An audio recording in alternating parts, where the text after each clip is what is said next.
Persuaded that Mr. Goodell must go? Well, based on the facts that we received, the fact that at first we didn't have the tape, I've never seen the tape, no one had ever seen the tape, to now we have an investigation on, I don't have a knowledge of the tape being there. So the fact that if the tape was in the building and was sent to the NFL since April,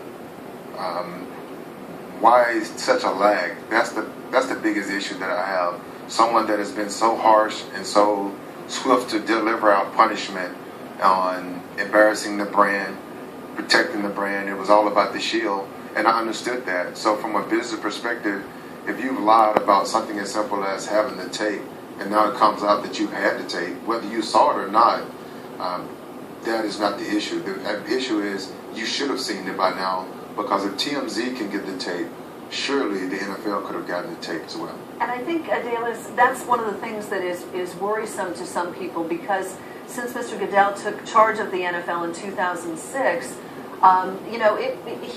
he steered a pretty straight ship in terms of procedures and things like that. And if indeed the NFL did receive the tape in April, it certainly shows kind of a stunning lack of institutional discipline that the higher-ups wouldn't get it. I think that's kind of what's bothering people.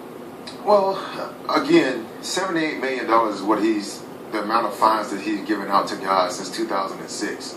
$78 million. And a lot of it is warranted, true enough. But also, before the tape even came out,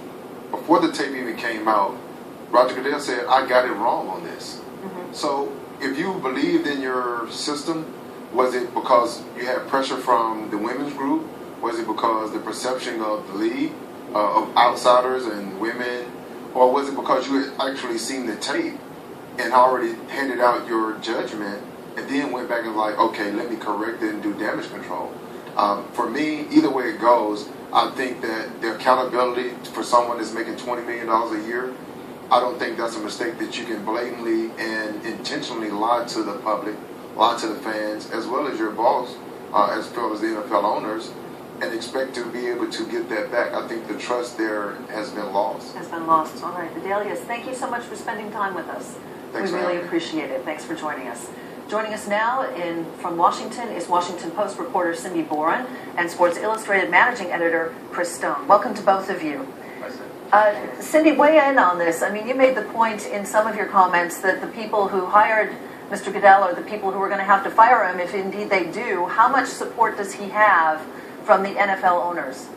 Right now, everything we are being told is that they are extremely supportive. They are in his